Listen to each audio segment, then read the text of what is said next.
Thanks everyone for joining us today. My name is Angie Sosa. I use the she series pronouns. I'm the Associate Director for Off-Campus Engagement.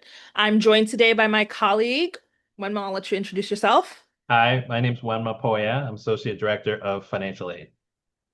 Thanks so much for joining us today. We may see some folks enter the room a little bit later. We're going to be doing a presentation today specifically for you all who we are assuming is mostly rising sophomores. Next week, we'll be having another webinar specifically aimed towards your parents or any family or friends or guardians or anybody who is helping you with that process.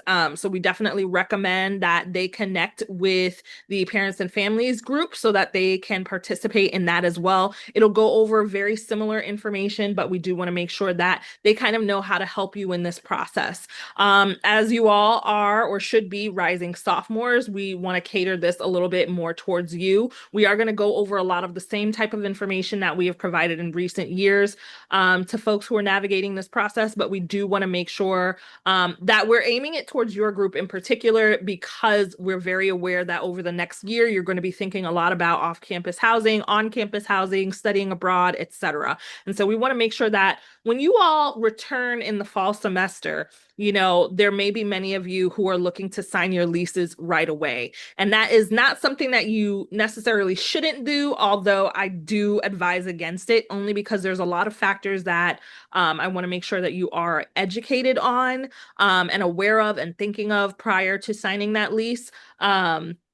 We'll go over a lot of those details today. So we're going to go over a variety of topics today, predominantly the live-on requirements and what the on-campus housing wait list looks like, a basic timeline, understanding the difference between living on and off campus, which can be some varying things.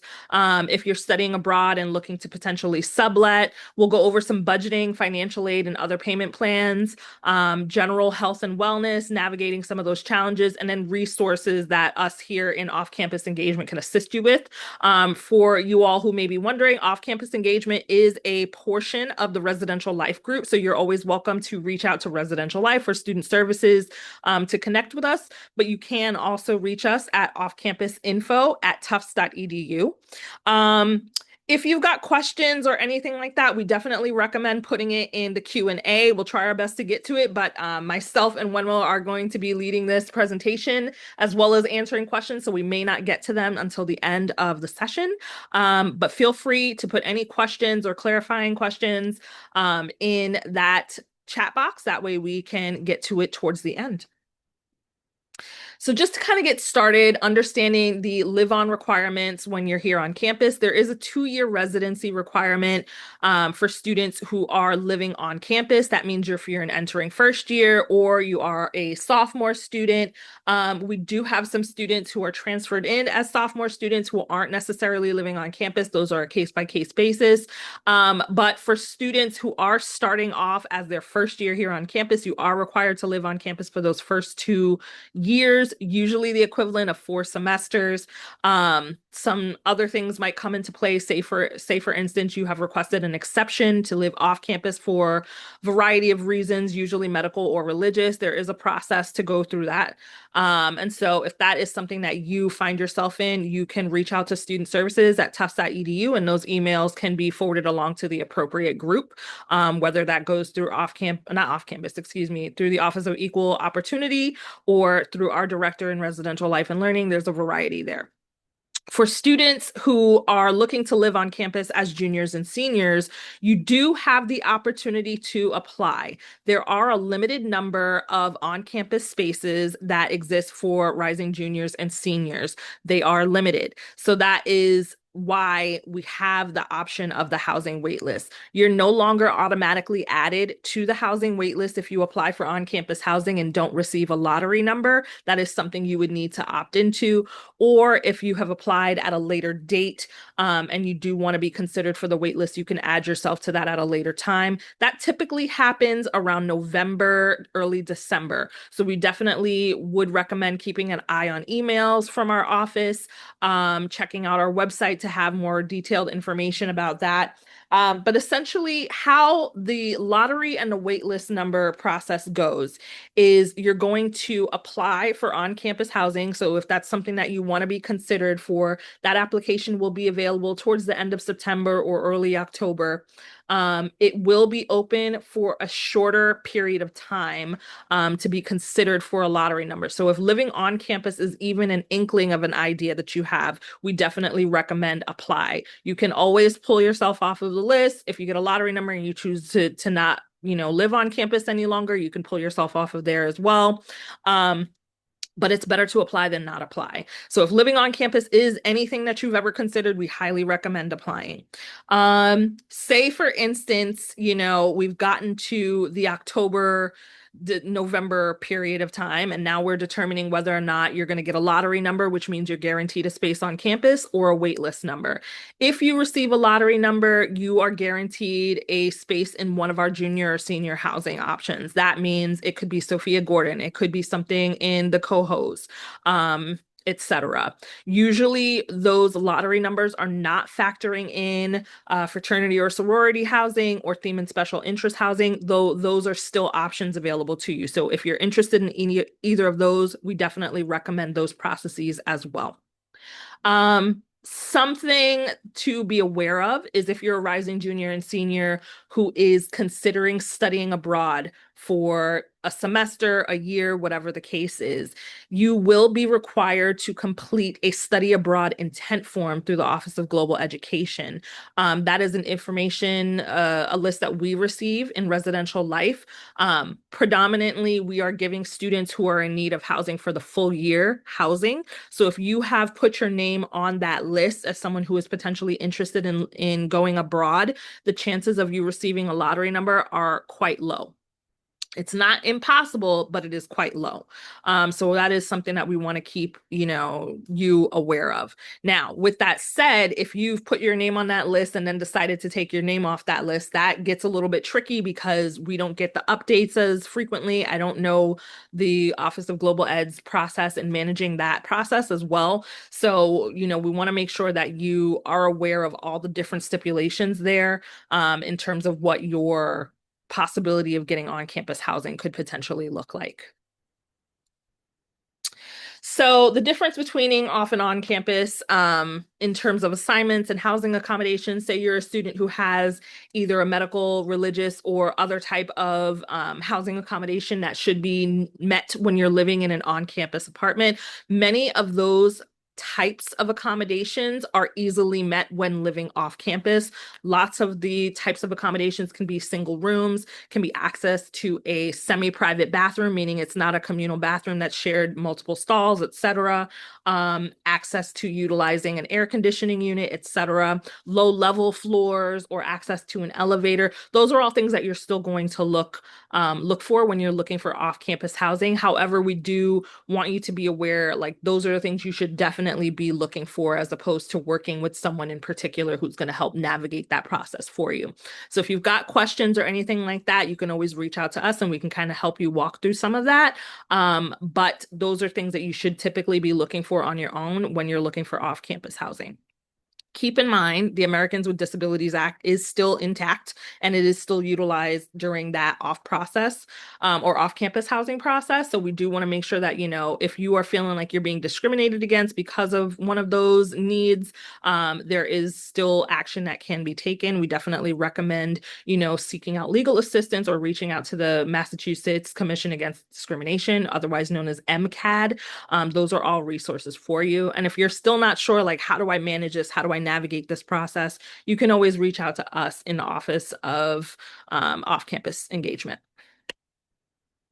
So some things to kind of really keep in mind, the differences between living on campus and off campus. In your first and second year, they'll look a little bit different than when you're living off campus. As a first year student, you don't get to select your roommates. We're really intentional about why we do that. Predominantly, we want to make sure that you're having a experience that is, more overreaching as opposed to sticking with things that we want to make sure that you are finding new things in your new experience here on campus.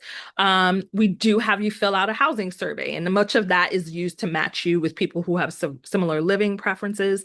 Those have been highly successful in maintaining a large roommate retention, lower rate of room change requests. So we rarely see room change requests in our first year population. We do ask the students to do a roommate living agreement just so you can kind of have conversations about things that you may not have thought about, whether it's, do you sleep with the music on? Do you, are you someone who presses the snooze button on your alarm, etc. And then when you're looking to make friends, oftentimes you're making friends from your building, from your classes, shared interest groups, etc. When you are looking to move to a space for your second year, as you have experience, you are likely choosing your roommate or your suite mate, really dependent on your situation, but likely that is something that you're doing. Many times, students who are choosing that person are choosing a friend or choosing someone that they've kind of built some sort of relationship over the last year with. We do start to see an increase of room change requests, and a lot of that is because some of the reasons that you may have selected to live with someone is not necessarily the reasons that we're looking to match you with someone when you're living off campus. So we want to keep those types of things in mind. Are you a night owl, or are you someone who prefers to be up early? Are you on a sports team and you have to get up early so that you can go to practice? And that could be a disturbance to your roommate. So those are things you really want to think about.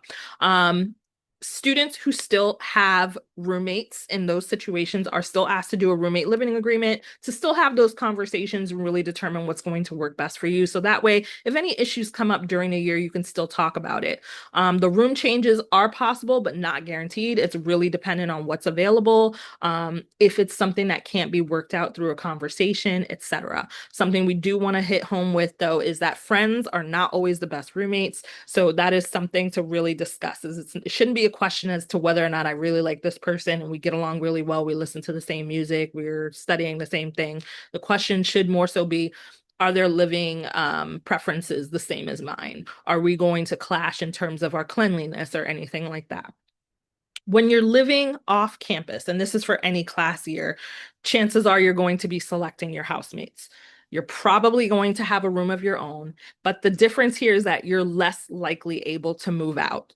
Living off campus is a 12-month lease. That lease is a legal and a binding agreement. You can't just change rooms or change buildings. So that is something that is going to be a little bit challenging. And the reason we bring that up is because when you're selecting housemates or roommates or anything like that, you really want to be particular about, what are going to be your non-negotiables. And I bring this up because as you're entering into your sophomore year, you are potentially going to be thinking about who are people that I want to live with next year. But this can also be people that you've only known for the last year. I really hope that you all remain friends, but that doesn't always happen. And so we want to make sure that when you're going into selecting a housemate or a roommate, that there are things that you are asking yourself and being clear with yourself about what your preferences are. The more you kind of hold off on it, the easier it gets. You can kind of feel out where relationships are going, and you can kind of make better decisions at that point. That doesn't mean that it's going to solve every issue, but it does help out with that process. And I do have to say that many times, a lot of the concerns I get from students are because they're having challenges with their roommates and they're not sure how to deal with it when they're living in an off-campus situation. Like I said, it's not easy to move out. It could be a cost barrier. It could be, a struggle with trying to get someone to be able to sublet your space, etc. So we do want you to think about all of those things in advance. I don't think it is ever too early to educate yourself on the process, which is why we're having this. So we definitely recommend that you start researching the process. Signing a lease right now may not be the best idea, but I am not going to hold you if you feel very comfortable with that, your parents or families or whomever else is involved has been involved in the conversation and is talking through those things and everybody feels comfortable about it, at least comfortable in this very moment. If you feel comfortable signing that lease, you're more than welcome to do so. But I do want you to be aware of these things that come a little bit later. So that could be, are your friend group going to stay the same? Are your finances going to stay the same? The biggest thing that I can think of is a few years ago, dealing with COVID, a lot of people had lots of changes to their lives, to their finances and whatnot, and that did create a big challenge for them. And so we want to make sure that, those are things that we're keeping in mind. Breaking a lease is not the easiest thing to do, and being stuck with an additional cost could really create a big challenge for you. The other thing that pops up and in this conversation when students are looking for off-campus housing is I'm never going to be able to find a space if I continue to wait. But I guarantee you there are still going to be spaces that are available for rent beyond the August of the year prior. There are a lot of people who will advertise those spaces early, and that is because many times landlords are looking to kind of book it in advance, make sure that they've got something already signed up and ready to go. But the challenge is this. You don't really know if that space is going to look exactly the same a year from now. You don't know if your friend group is going to stay the same a year from now. You don't know what that relationship is going to be like with the landlord or your friends or anything like that. And so those are things to really consider. Landlords will often profit off of that stress that you may feel about going into finding an off-campus space. So that could mean you're maybe signing a lease for something that's not the greatest space, or maybe it's more expensive than you are able to manage, et cetera, et cetera. The other thing is a lot of students are not really clear on the process as they're entering this process, and so they can be rushed into making decisions that they're not ready to make. So at the end of the day, we want to make sure that you feel comfortable in that process and that you're feeling like, okay, I'm ready to make this decision and sign this paper. I'm ready financially, I'm ready, personally, etc. A general timeline, just for you to kind of start thinking of, is, as you enter that spring of your first year, which many of you have already done, you are probably thinking, okay, I've got to find a group of people to live with. And so, who is that going to be? Is this potentially a group that I would potentially live with off campus, etc.? You're probably having some of those conversations the summer before your second year, and preparing what we're hoping that you're thinking about in advance.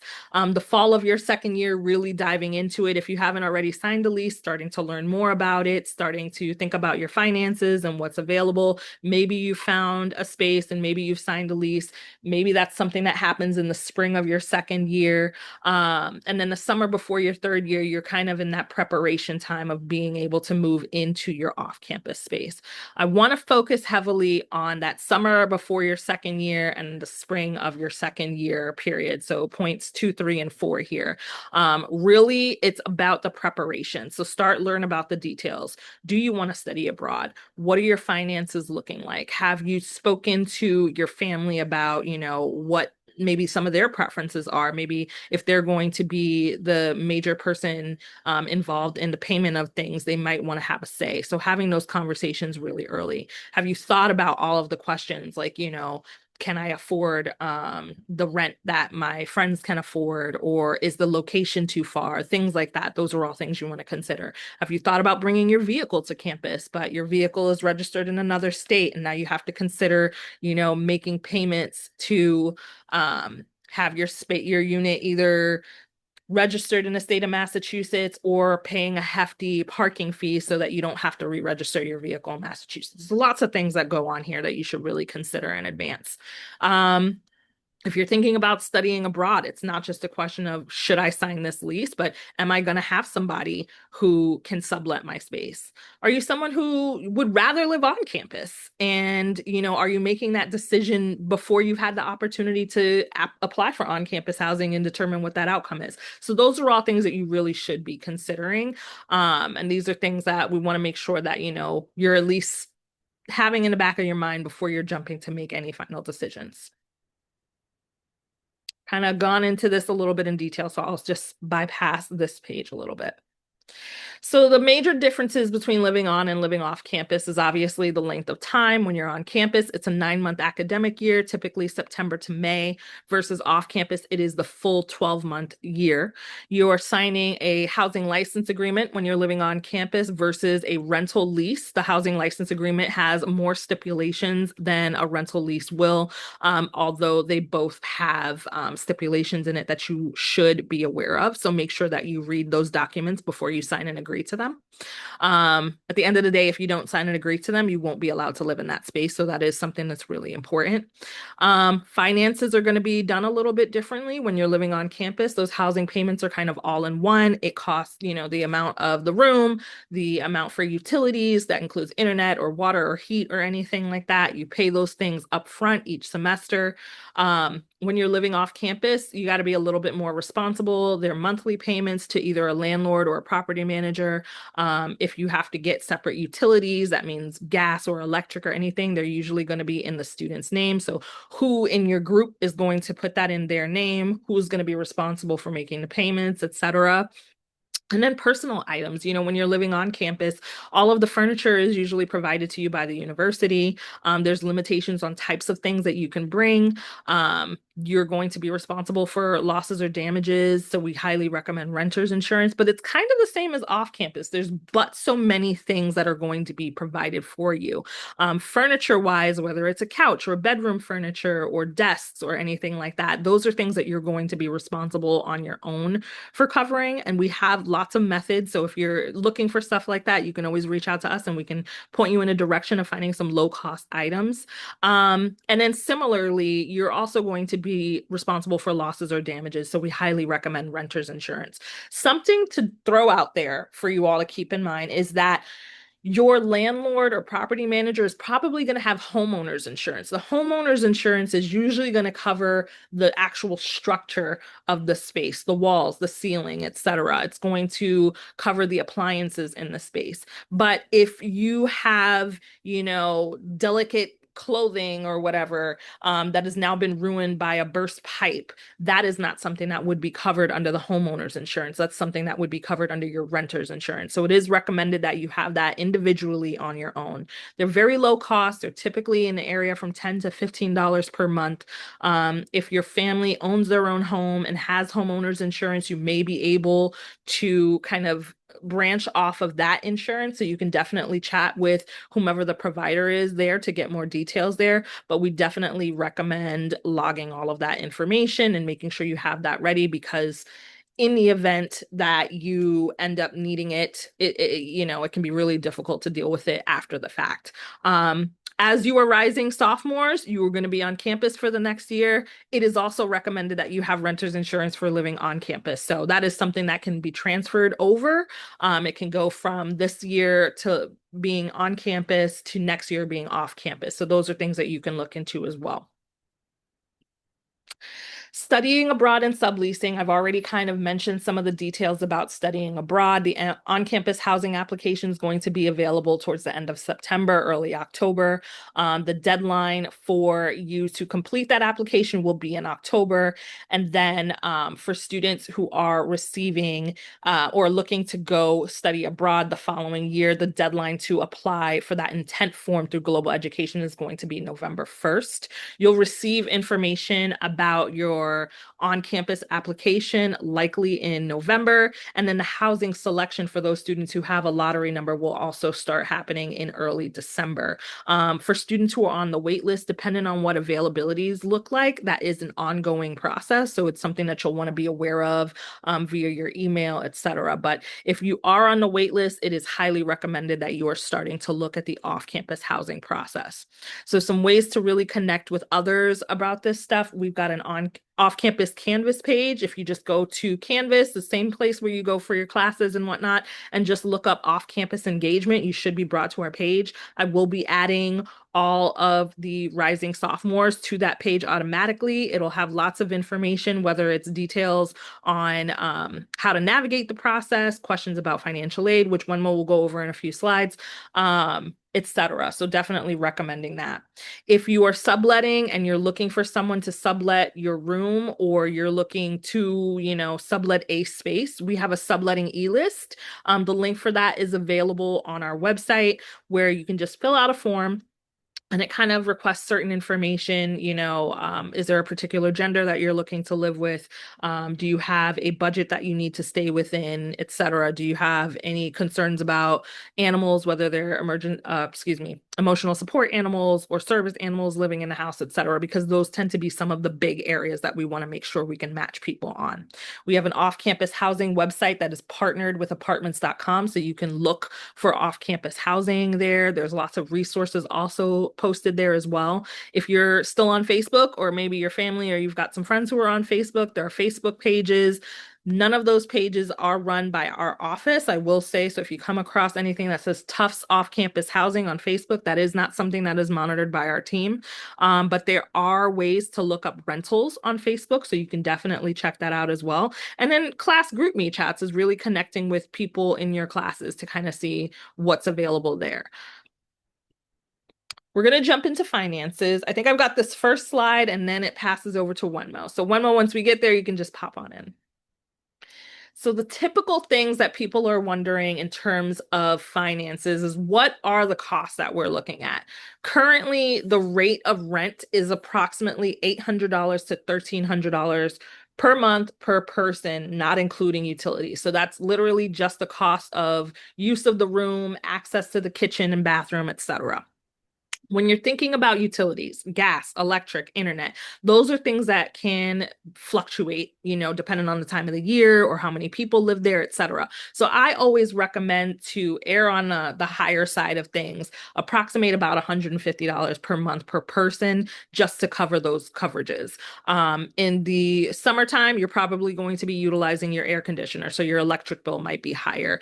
In the wintertime, you might be using the gas more because of heat, etc. So those are things to really consider. Pro tip there is, if you're looking at a space, you can call the utility companies in advance just to get an estimate of what the month-to-month bill looks like for that particular apartment.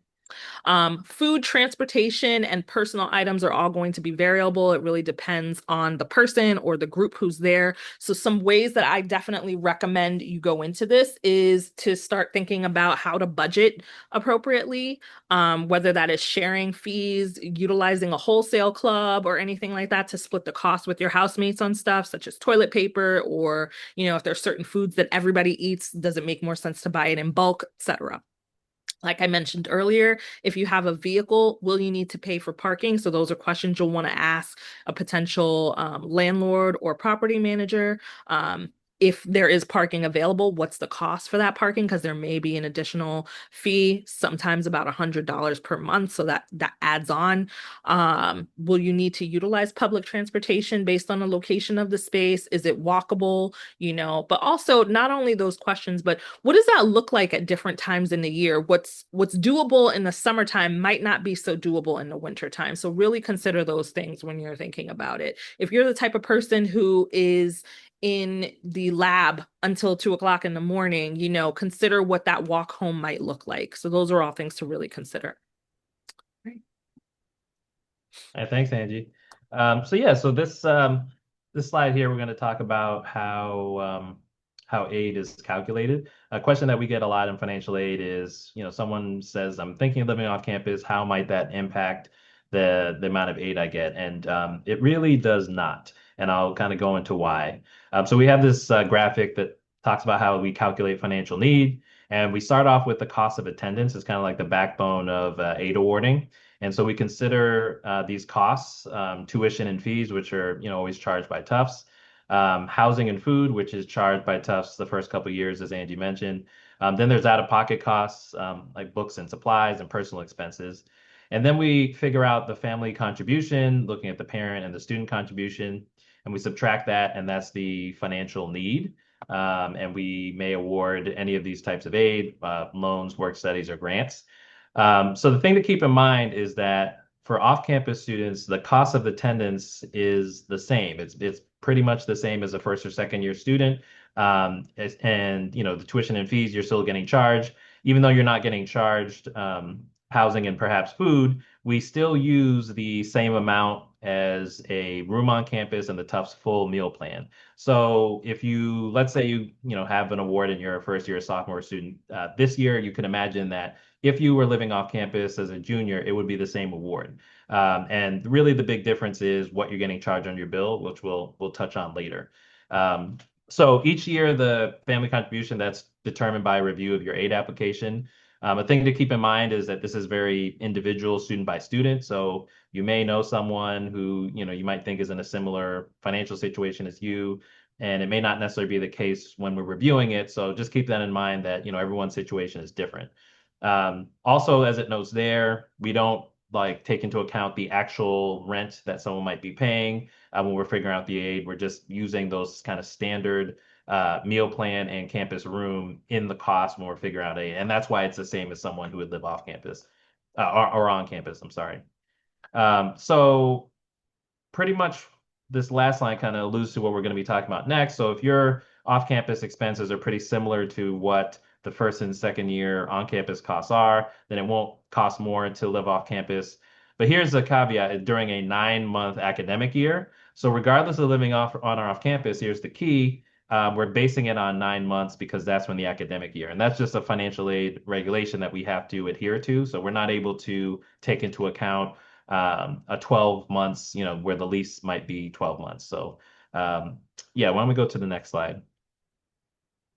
So as I kind of mentioned earlier, what's different when you live off campus? Well, the bill. So if you don't select a room, then you won't get charged for a room on your bill. And this sometimes confuses people when they get their aid decision letter in the summer.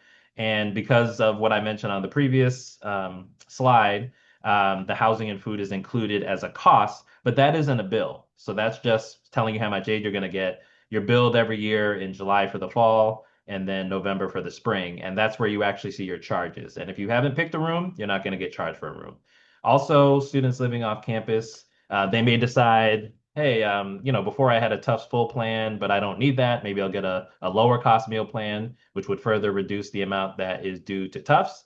Or you may say, I don't even need any meal plan. I'm just going to get groceries and cook, in which case you're not going to get charged for a meal plan. Now, for that, typically you're going to have to manually submit a change. Like if you're got charged for meal plan before, you want to, you go through SIS in the summer and update with Tufts Dining if you either want a different meal plan or don't want it at all.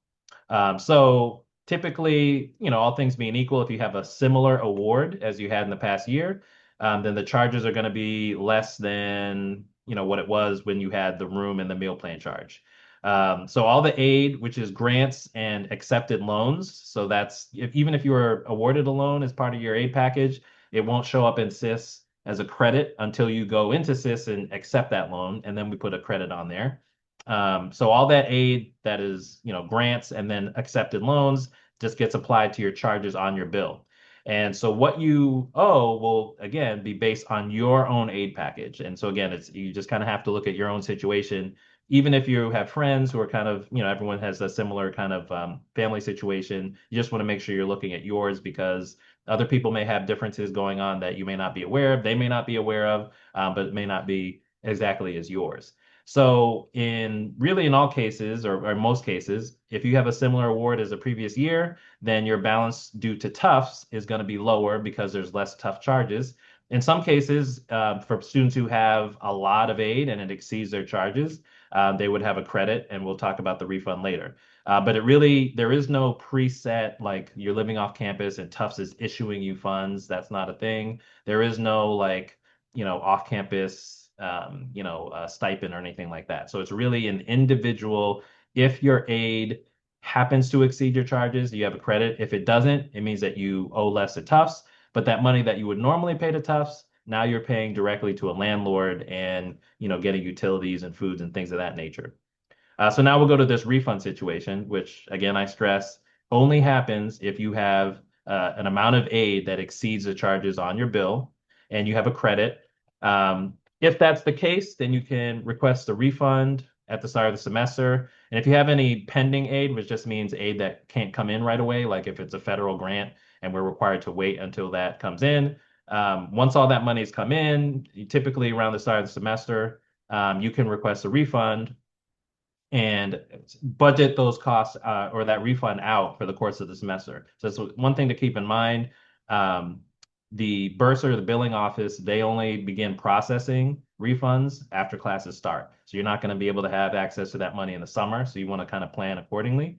Um, and you want to budget whatever refund that happens, if you're in that situation, you want to use that budgeting that Angie talked about before to stretch it out, make sure it lasts for the course of the semester.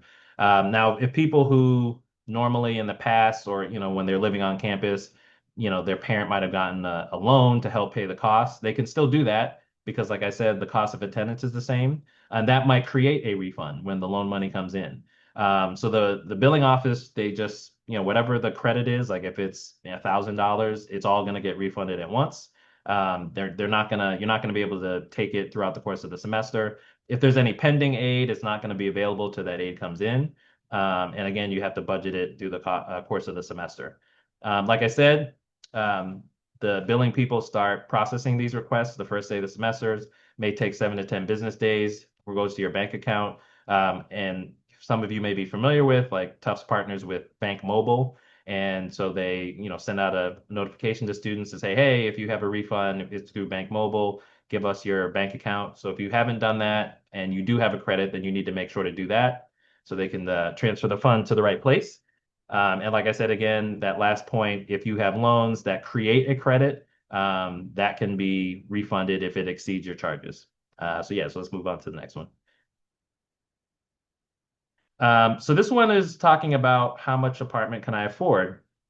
And so, as I mentioned before, their cost of attendance for Tufts is 9 months, regardless of whether you live on or off campus, because that's the length of the academic year from September to May. For 25, 26, the housing cost that we use is 10,660. As you can see, divided by 9, it's about just under 1,200 a month. For food, again, that's based on the Tufts full plan for 2 semesters. You divide it by 9 months, it's a little under 1,000 a month. So 2174 per month. That is kind of like the target when you're looking for your costs for off campus for rent, food, utilities. So basically everything.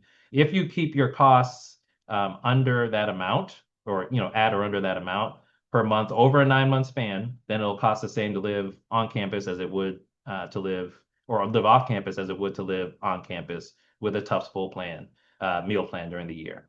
But again, as we keep mentioning, rental leases are typically for 12 months. So there's going to be 3 months that you're going to have to wrestle with. So there's different options that have been mentioned, like subletting, working during the summer to pay those summer months rent. And for those who may be in a situation where they have a refund, then they can look forward to that to help during the academic year. Also, financially, can't really address upfront costs. Like signing the lease and being asked for the first and last month's rent and security deposit. And you see that note that you can try to negotiate with the landlord to hopefully only pay a couple of those to reduce your upfront costs. And typically those are, again, as it's mentioned, a month's rent. So there is kind of that um, thing to wrestle with that you don't have to when you're living off campus, which is, the leases don't kind of match up with the academic year. And unfortunately, financial aid, we're bound by regulations where we can't stretch it out that way either. So we're working with 9 months, and so you kind of have to be aware of that when you're planning. Yeah.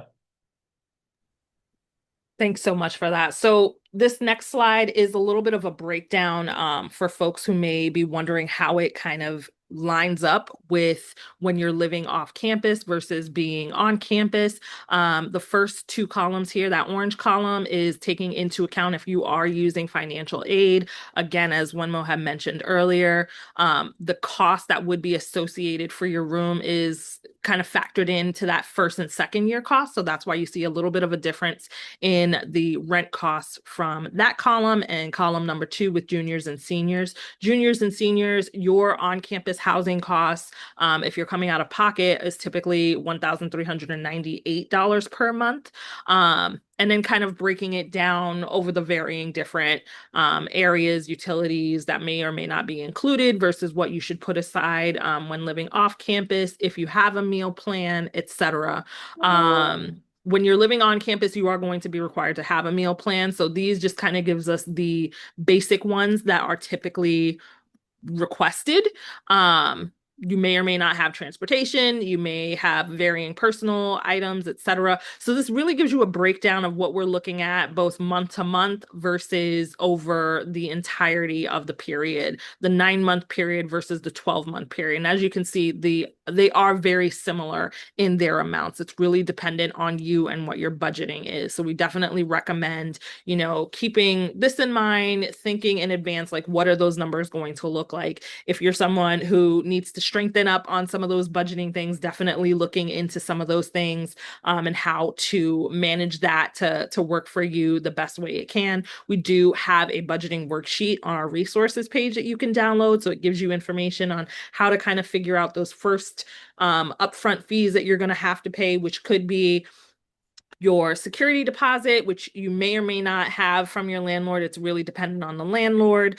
First month of rent, last month of rent, and new information, which we're not going to go over too in depth here because it's still in the process of being clarified, is Massachusetts has recently made a note that the tenant would not be responsible for a broker's fee. I don't know if that's retroactive. So if you're someone who's already signed a lease or you know somebody who has and they're wondering about that, that's not really anything I can answer just yet, but we're hoping to have more information there. So I would definitely just think about those things in advance and really start figuring out what your budget is going to look like.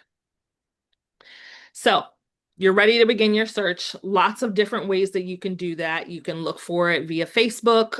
Word of mouth is a really big one for students in the area. So talking to folks. Craigslist is still something where you can find stuff. Zillow and apartments.com are also options.